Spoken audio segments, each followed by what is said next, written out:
Hello everyone. Happy Tuesday. Sorry I'm coming in a couple minutes late. I was having pet wars. Pet wars. So let me focus in here. Yeah, we have a greyhound and two cats, and the cat likes to be in the greyhound spot, and it's a whole thing. So anyway, welcome. I am Lisa McNett, and I'm a breathwork practitioner and teacher, founder of One Breath Institute, our brand new school that Debbie and I have co-founded. Welcome, Kimberly. I see that you are here. Looks like somebody else might be here as well. So this morning we are going to talk about stress. I kind of waited till the last minute to think of my topic. I wasn't really sure what to talk about this week. And then I noticed that, hey, Sean, good to see you. I noticed that Debbie will be talking about stress in the body coming up soon. So I thought that this would be a great idea to do a stress part 1 and get you guys, all guys and gals and theys and thems, thinking about stress and your relationship with stress and your ideas about stress, right? Because when we say stress, or when we say that I'm stressed, or just the word stress, typically has a negative connotation to it, right? In our society, it's got this negative connotation to it, stress. But not all stress is bad. Stress is a word that points to physiological events occurring within the body. So I'm going to go back in time a little bit because I was looking for a definition of stress. Several years ago, I learned personal training. I'm a massage therapist, and so I learned it was like integrative massage and personal training. So a way to incorporate physical training, and body strengthening into a whole modality of with massage therapy and manual manipulation of the body. And that work was based on the work of somebody named Paul Chek. And Paul Chek and this work opened my eyes for the first time. I think this was 2008, 2009. Opened my eyes for the first time to the fact that stress, not all stress is bad, right? And so the definition I'm going to give you is going to go further back than that, but I'll just have a little bit of chat about this first. And stress on the body, when we exercise, we are physically stressing our muscles. We are physically stressing our bones, right? And when we do that, when we physically stress our muscles, or we physically stress our bones, then when we rest, when we go into a period of rest, they have the opportunity to rebuild. Hey, Duncan, good afternoon. And hey, Evie, good morning. So when we place physical stress on our muscles and bones from exercising, then when we rest, they have the opportunity to rebuild, okay? And so for me at the time, I guess I'm going to get personal with this. Good morning, Jennifer. At the time, I had been in the notion and of the idea that I always needed to exercise. I always needed to exercise because it was good for my mental health. And I had some major things happening in my life, major personal things happening in my life, and I found myself not doing very well. Like I was using exercise as this coping mechanism, and I was getting sick, and I was just needing to sleep all the time, and anyway, and then I started studying this integrative massage and personal training, and I learned that the body can only handle so much stress, period, which I knew to be true, and most of us know to be true. Like we know we can only handle so much negative stress. However, we can only handle so much stress, period. Period. There's positive stress and there's negative stress. There's both. And when we're experiencing, if we're under a lot of chronic tension and stress, then we add exercise to that, or we add, things that stress our body and or our mind in different ways to that because we think we need those things, our body is at some point going to shut down. And so this is apparent. I'm going to come back to the idea of exercise.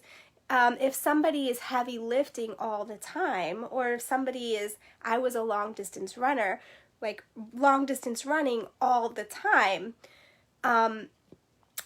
it's good, and then it's too much. And then we hit injuries or total exhaustion, or we start getting sick, right? Sick is something that happens a lot. So I've digressed. I've allowed myself to go a little bit down this rabbit hole. I'll come back. I want to offer you the definition. The first time that stress in the body was defined from my awareness that I could find was by somebody named Hans Selye in 1936. And he was looking for the definition of stress. And he was doing laboratory experiments on animals.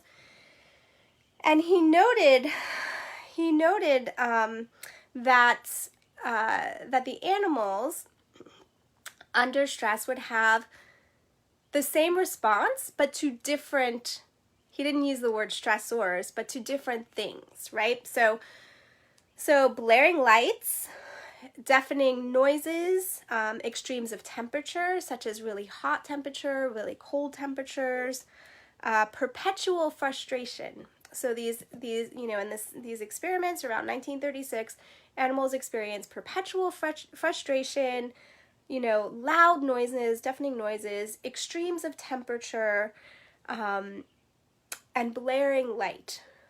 These things all caused stomach ulcers, shrinkage of the lymph tissue, and enlargement of the adrenals, enlargement of the adrenal glands.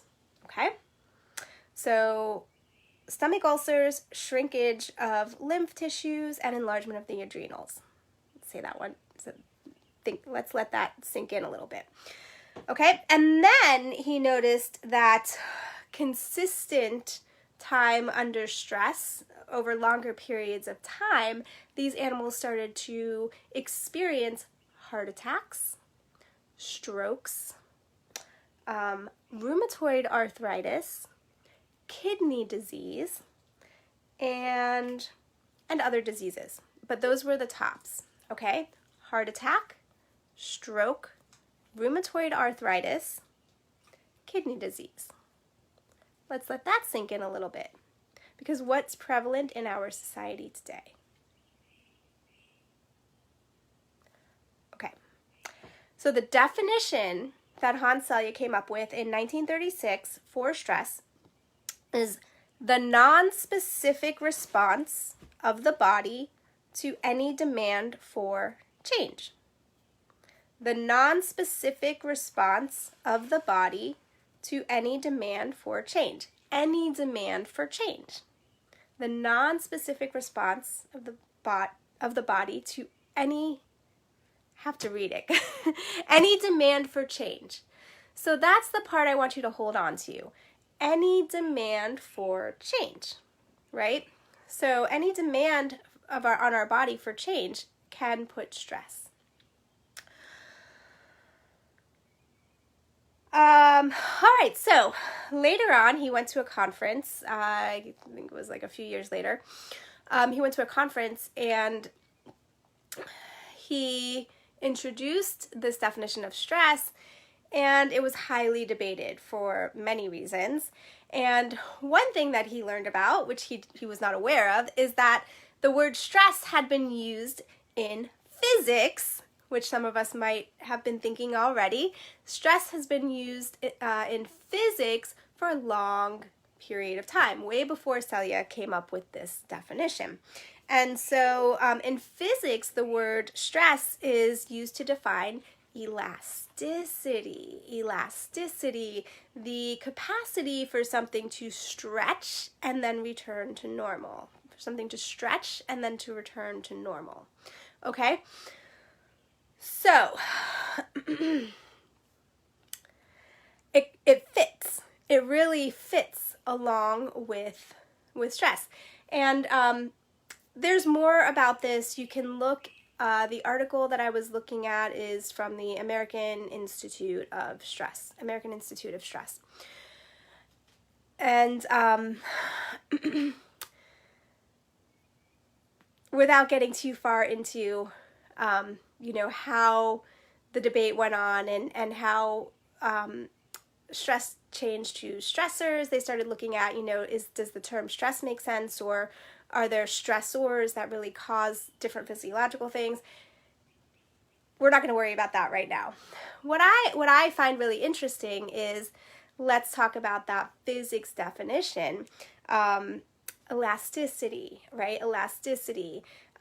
Something to stretch and then return to normal, because that comes back to this level of tension that we put on ourselves. Even physically, we can put a level of tension on ourselves, right, and stretch ourselves, and then when we come back to a rest and relaxation cycle, we come back to normal. But not only to normal. We have grown, we have become more resilient, which also in physics fits in that definition. If you look at, if we were to talk about this more, a resiliency is the capacity to stretch and then return to normal. And what happens with resiliency is that there's something called a window of tolerance, and we can expand our window of tolerance over time by stretching and coming back, stretching and coming back. But that's another conversation for another day. Okay, so what I'm offering to you today is what I would really like you to take away from today is change the way that you perceive stress to be always the bad things, the negative things, right? So if you are really excited about something, like you're